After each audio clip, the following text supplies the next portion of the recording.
ഇസ്രയേലും അതുപോലെ തന്നെ ഹമാസും തമ്മിലുള്ള പ്രശ്നമൊക്കെ പരിഹരിച്ചു, വെടിനിർത്തലാണെന്നൊക്കെ പറയുന്നു. പക്ഷേ അത് പെട്ടെന്ന് പ്രാബല്യത്തിൽ വരുമോ? അത്ര ഈസിയാണോ കാര്യം? ഇല്ല, വെടിനിർത്തൽ ഇന്ന് ചേരുന്ന യുദ്ധകാര്യ മന്ത്രിസഭ തീരുമാനിക്കുമെന്നാണ് പറയുന്നത്. പക്ഷേ അതിനു മുമ്പ് തന്നെ അവിടെ ഗുരുതരമായ ആഭ്യന്തര സംഘർഷം, അഭിപ്രായ വ്യത്യാസം ബെഞ്ചമിൻ നെതന്യാഹുവിൻ്റെ മന്ത്രിസഭയിലുണ്ട്. ഒന്ന്, ഇത്താമർ ബെൻഗിവർ പറയുന്നത് ഈ അനാവശ്യമായ സമ്മർദ്ദങ്ങൾക്ക് വഴങ്ങി ഇത് കരാർ ഒപ്പുവെച്ചാൽ താൻ മന്ത്രിസഭയിൽ നിന്ന് രാജിവെക്കും, പിന്തുണ പിൻവലിക്കുമെന്ന് പറയുന്നു. അദ്ദേഹം അവിടുത്തെ പോലീസ് മന്ത്രിയാണ്. മറ്റൊരാൾ ധനകാര്യമന്ത്രി ബിസലേൽ സ്മോട്രിച്ച്. അദ്ദേഹത്തിൻ്റെ അഭിപ്രായം നമുക്ക് ആദ്യഘട്ടം വരെ ഓക്കെ, ആദ്യഘട്ടം കഴിഞ്ഞാൽ വീണ്ടും യുദ്ധം ആരംഭിക്കണം എന്നുള്ള അഭിപ്രായമുള്ളവർ അവിടെയുണ്ട്. അപ്പോൾ നെതന്യാഹുവിൻ്റെ മന്ത്രിസഭ വീഴുമെന്ന് ചോദിച്ചാൽ വീഴത്തൊന്നുമില്ല, അല്ലാതെ തന്നെ ലിക്കുഡ് പാർട്ടിക്ക് ഭൂരിപക്ഷമുണ്ട്, മന്ത്രിസഭ തുടരുമായിരിക്കാം. പക്ഷേ ഇവർ രണ്ടുപേരും കടുംപിടുത്തത്തിലാണ്. ഈ ബെൻഗിവറിൻ്റെ ഒരു നടപടി നമ്മൾ ശ്രദ്ധിച്ചായിരുന്നു. ബെൻഗിവർ നമ്മുടെ ടെമ്പിൾ മൗണ്ടിലേക്ക് പോയി ഒരു മാസം മുമ്പ്. ടെമ്പിൾ മൗണ്ടിലേക്ക് ബെൻഗിവർ പോയി എന്ന് മാത്രമല്ല, അവിടെ പോയി അദ്ദേഹം പ്രാർത്ഥന നടത്തിയിട്ട് തിരിച്ചു വന്ന് മാധ്യമങ്ങളോട് പറഞ്ഞു, ഞാൻ ടെമ്പിൾ മൗണ്ട് സന്ദർശിച്ചു, എന്നിട്ട് ഇസ്രയേലി ഭടന്മാർക്ക് വേണ്ടിയിട്ട് പ്രാർത്ഥിച്ചു. അത് പറയാൻ പാടില്ലാത്തതാണ്. കാരണം നിലവിൽ ഈജിപ്തും ഇസ്രായേലും തമ്മിലുള്ളൊരു കരാർ അനുസരിച്ച്, ജോർദാനുമായിട്ടുള്ള ഒരു വ്യവസ്ഥയനുസരിച്ച് അവിടെ ഈ ടെമ്പിൾ മൗണ്ട് എന്ന് പറയുന്നത് ഇസ്രയേലിൻ്റെ സംരക്ഷണയിലാണെങ്കിലും അതിൻ്റെ നിയന്ത്രണം ഇസ്ലാമിക് വഖഫിലാണ്. അവിടെ മറ്റുള്ള മതസ്ഥർ, ക്രിസ്ത്യാനികളും ജൂതന്മാരും പ്രാർത്ഥിക്കാൻ പാടില്ല എന്നാണ് നിയമം, എഗ്രിമെൻറ്റ്. ആ എഗ്രിമെൻ്റ് ലംഘിച്ചു എന്ന് ഇസ്രായേലിൻ്റെ പോലീസ് മന്ത്രി തന്നെ ആഭ്യന്തരമന്ത്രിയാണ്. ആഭ്യന്തരമന്ത്രി അവിടെ പോയി പ്രാർത്ഥിച്ചിട്ട് പരസ്യമായി പറയുന്നു. ആർക്ക് വേണ്ടി പ്രാർത്ഥിച്ചു എന്നാണ് പറഞ്ഞത്? അവിടുത്തെ സോൾജേഴ്സിന് വേണ്ടി, എൻ്റെ ഭടന്മാർക്ക് വേണ്ടി പ്രാർത്ഥിച്ചു എന്ന് പറയുമ്പോൾ അതൊരു വൈകാരികമായ ഒരു അന്തരീക്ഷം ഉണ്ടാക്കിയെടുക്കലാണ്. മനഃപൂർവ്വം അവിടെ പോവുകയും അവിടെ പ്രാർത്ഥിക്കുകയും സ്റ്റാറ്റസ് കോ അഗ്രിമെൻറ്റ് ലംഘിച്ചു ആര്? മന്ത്രി തന്നെ. അപ്പോൾ അതിനെ നിഷേധിച്ചുകൊണ്ട് PMO പ്രൈം മിനിസ്റ്ററുടെ ഓഫീസിൽ നിന്ന് നിഷേധക്കുറിപ്പ് ഇറക്കി, സ്റ്റാറ്റസ് കോ ഒരു കാരണവശാലും മാറില്ല എന്ന്. അപ്പോൾ തീർച്ചയായും അവിടെ യെരുശലേം ദേവാലയം ഉണ്ടായിരുന്ന ടെമ്പിൾ മൗണ്ട് പിടിച്ചെടുക്കണം. അൽ ഹക്സ മോസ്ക് ഇരിക്കുന്നത് 2 ശലോമോൻ്റെ കാലത്ത് മുതൽ ഉണ്ടാക്കിയിരുന്ന, ദാവീദ് നിർമ്മിച്ച 2 ജൂത ദേവാലയങ്ങൾ പൊളിച്ചു കളഞ്ഞിട്ടുണ്ടാക്കിയതാണ് അൽ ഹക്സ മോസ്ക്. അത് പൊളിച്ചു കളയണം. 3ാമത്തെ ദേവാലയം അവിടെയാണ് നിർമ്മിക്കപ്പെടേണ്ടത്. ബൈബിളിൽ അല്ലെങ്കിൽ തോറയിൽ പറയുന്ന പോലെ 3ാമത്തെ ദേവാലയം ഉണ്ടാക്കേണ്ട സ്ഥലമാണ് എന്ന് പരസ്യമായി പറഞ്ഞാൽ അവിടെ ഉണ്ടാക്കണം, ദേവാലയം നിർമ്മിക്കണമെന്ന് പരസ്യമായി പറയുന്നതാണ് ബെൻഗിവർ.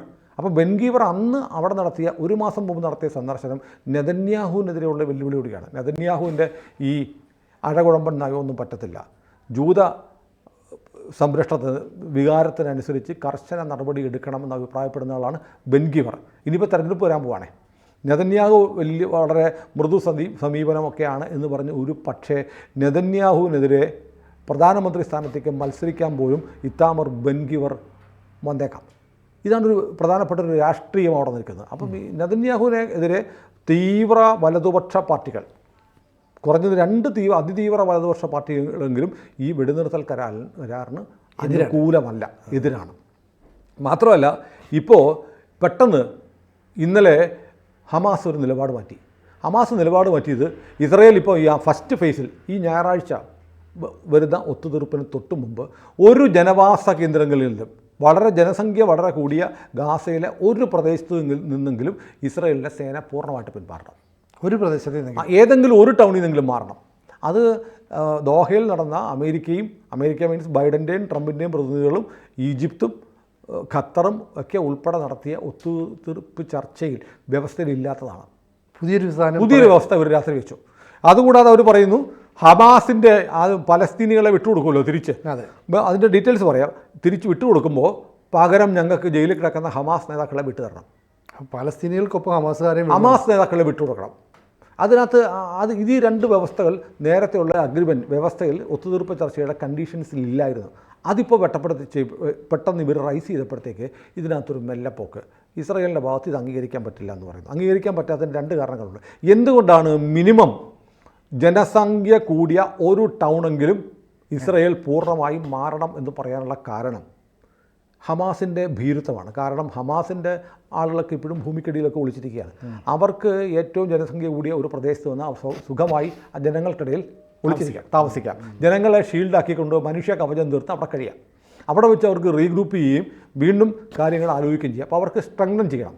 അതാണ് ജനവാസം കൂടുതലുള്ള ഒരു പ്രദേശത്തു നിന്നെങ്കിലും സമ്പൂർണ്ണമായി ഇസ്രയേൽ മാറണമെന്ന് ദോഹ ഒത്തുതീർപ്പ് ചർച്ചയിൽ വെക്കാത്ത ഒരാവശ്യം ഇന്നലെ രാത്രി ഹമാസ് മുന്നോട്ട് വെച്ചു.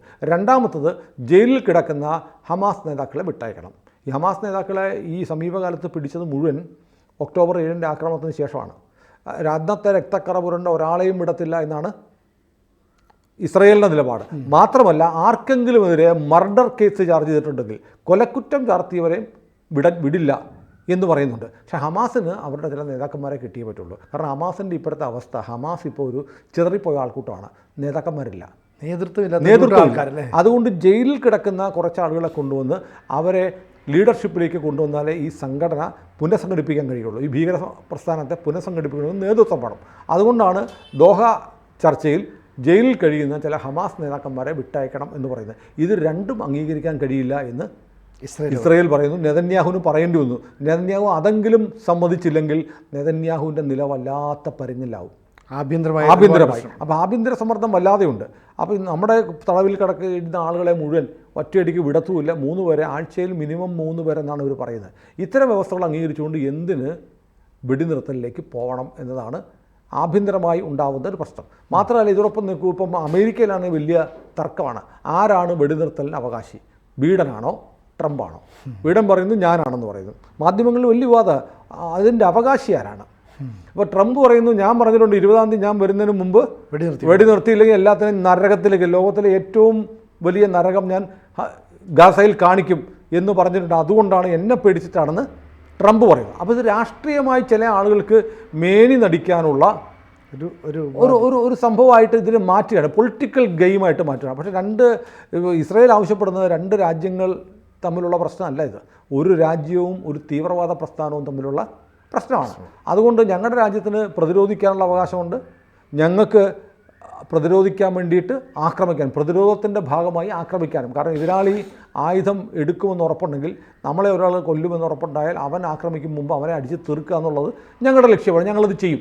ഞങ്ങൾക്കത് ചെയ്തേ പറ്റൂ എന്നാണ് ഇസ്രായേൽ പറയുന്നത്. അതുകൊണ്ട് തടവുകാരെ വിട്ടയക്കുന്ന കാര്യത്തിൽ, ജയിലിൽ കിടക്കുന്ന പലസ്തീൻ തടവുകാരെ വിട്ടയക്കുന്നതിൻ്റെ ഭാഗമായിട്ട് ആരെ വിടണം എന്നതിൽ വീറ്റോ ചെയ്യാനുള്ള അധികാരം നിങ്ങൾ ചോദിക്കുന്ന എല്ലാവരെയും തരാൻ പറ്റത്തില്ല.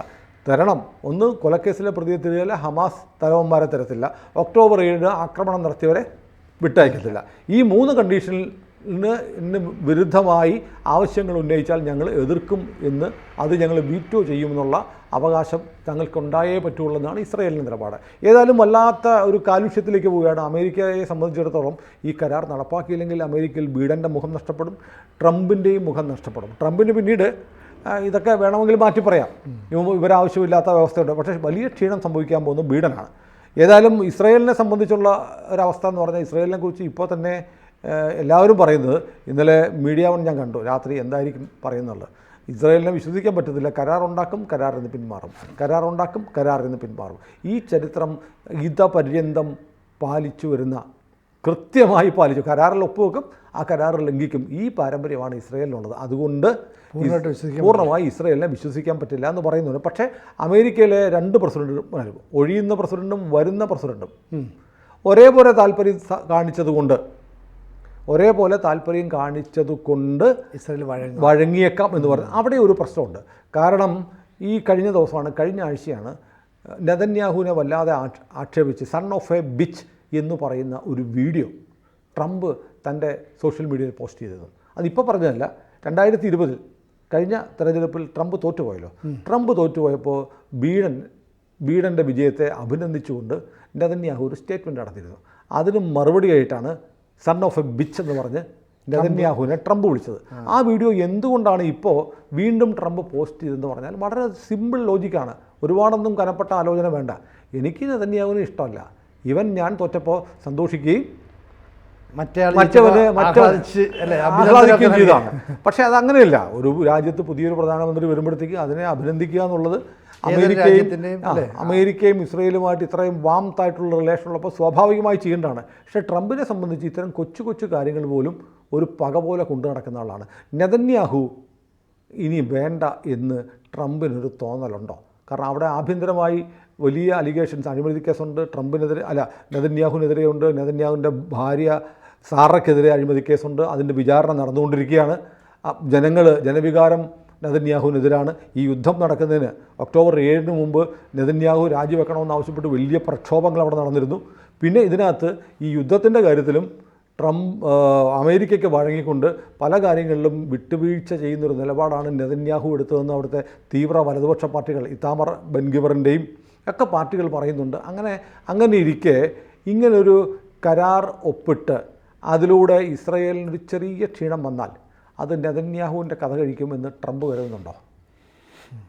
അപ്പോൾ ഈ കരാറിൻ്റെ പേരിൽ കുറേ ആളുകളെ വിട്ടുകിട്ടും, ഓക്കെ, ബന്ദികളെ വിട്ടുകിട്ടും, അതിൽ സംതൃപ്തി ഉണ്ടെങ്കിൽ പോലും ആത്യന്തികമായി ഇസ്രയേലിൻ്റെ ചെറിയ ക്ഷീണം വന്നാൽ നെതന്യാഹു വീഴും.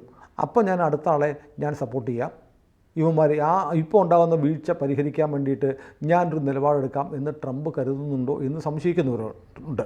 ഏതായാലും ഇപ്പോൾ ഈ 6 ആഴ്ച ഈ എഗ്രിമെൻറ്റിൻ്റെ ഒരു പൂർണ്ണരൂപം വന്നിട്ടുണ്ട്. അത് ഈ 6 ആഴ്ച കൊണ്ട് സാവകാശം ഇസ്രയേൽ പിന്മാറണം. ഓരോ ദിവസവും 600 ട്രക്ക് ഹ്യൂമാനിറ്റേറിയൻ മാനുഷികമായ പരിഗണന പ്രകാരം ഭക്ഷ്യധാന്യങ്ങൾ എത്തിച്ചു കൊടുക്കണം. അത് ഇസ്രയേൽ കൊടുക്കണമെന്നാണോ അതോ അന്താരാഷ്ട്ര ഏജൻസികളാണോ UN ആണോ എന്നുള്ളത് വ്യക്തമല്ല. അതിൽ 50 ട്രക്കുകളിൽ ഫ്യൂവൽ കൊടുക്കണം. ഇപ്പോൾ ഫ്യൂവലൊന്നുമില്ല ഗസക്കാർക്ക്, അത് ഓരോ ദിവസവും വേണം. 33 പേരെ വിടും. ഓരോ സിവിലിയനും വിട്ടയക്കുന്ന ബന്ദികൾ, ഒരു സിവിലിയനെ വിട്ടാൽ 30 പലസ്തീനികളെ ജയിലിൽ വിടണം. ഒരു വനിതാ തടവുകാരിയാണ് വിടുന്നതെങ്കിൽ പകരം 50 പലസ്തീനികളെ വിടണം ജയിലിൽ കിടക്കുന്നത്. ഇങ്ങനെ ഓരോ ആഴ്ചയും കുറഞ്ഞത് 3 പേരെ വിടും. പരമാവധി എത്രയെന്നറിയില്ല. 6 ആഴ്ചയ്ക്കുള്ളിൽ ഇത് 33 പേരെ വിടാം. ഫസ്റ്റ് ഫേസിൽ 33 പേര്. ബാക്കിയുള്ളത് ഈ വെടിനിർത്തൽ 6 ആഴ്ചയിലെ വെടിനിർത്തൽ വന്നു കഴിഞ്ഞാൽ 16-ാമത്തെ ദിവസം, അടുത്ത ഞായറാഴ്ച മുതൽ 16-ാമത്തെ ദിവസം 2ാം ഘട്ട ചർച്ച നടക്കും. അതിൽ മുഴുവൻ ബന്ദികളെയും വിടുന്ന കാര്യം ആലോചിക്കാം. അതും കഴിഞ്ഞിട്ടൊരു 3rd ഫേസ്, അന്ന് തീരുമാനിക്കും 3ാം ഘട്ടം ഉണ്ടോ എന്നുള്ളത്. ആ 3rd ഫേസിൽ 2 ഭാഗത്തും കൊല്ലപ്പെട്ട ആളുകളുടെ മൃതദേഹങ്ങൾ വിട്ടുകൊടുക്കാം എന്നാണ് ഇപ്പോൾ ഒരു ധാരണ. അപ്പോൾ ഫസ്റ്റ് ഫേസ് ഇപ്പോൾ ആരംഭിക്കുന്നതിന് ഇപ്പോൾ കല്ലുകടിയുണ്ട്. പക്ഷേ അമേരിക്കയ്ക്ക് ഒരു മുഖം രക്ഷിക്കണമെന്നുള്ളതുകൊണ്ട് കരാർ പ്രാബല്യത്തിൽ വരും. ഇസ്രയേൽ വഴങ്ങുകയും ചെയ്യും. അതല്ലാത്തുണ്ടെങ്കിൽ വലിയ പ്രശ്നങ്ങളുണ്ടായി ഇസ്രയേലിലെ മന്ത്രിസഭ വീഴണം. അതിലേക്ക് തീവ്ര വലതുപക്ഷ പാർട്ടികൾ മാറുമോയെന്നറിയില്ല. പക്ഷേ അനായാസമല്ല. കാരണം ഫസ്റ്റ് 1ാം ഘട്ടം മാത്രം സമ്മതിക്കാം, 2ാം ഘട്ടം പറ്റില്ല എന്ന് പറയുന്ന ധനകാര്യമന്ത്രി അവിടെയുണ്ട്. അപ്പം അത്ര സ്മൂത്തായിട്ടുള്ള ഒരു വെടിനിർത്തലല്ല സംഭവിക്കാൻ പോകുന്നത്. യുദ്ധം അനിവാര്യമാണ്. ട്രംപ് എന്ത് നിലപാടെടുക്കും? ട്രംപിന് നെതന്യാഹു മാറുക എന്നതാണോ ട്രംപിൻ്റെ ലക്ഷ്യമെന്നും അറിയില്ല. ഏതായാലും ഇസ്രയേലിലെ സർക്കാർ വീഴുമോ എന്നതാണ് ഈ വെടിനിർത്തൽ കരാർ പ്രാബല്യത്തിൽ വരുന്നതിനൊപ്പം തന്നെ പ്രസക്തമാവുന്ന ഒരു ചോദ്യം. കൂടുതൽ വാർത്തകളും വിശേഷങ്ങളും നിങ്ങളിലേക്ക് എത്താൻ ABC മലയാളം സബ്സ്ക്രൈബ് ചെയ്യുക, ബെൽ ബട്ടണും അമർത്തുക.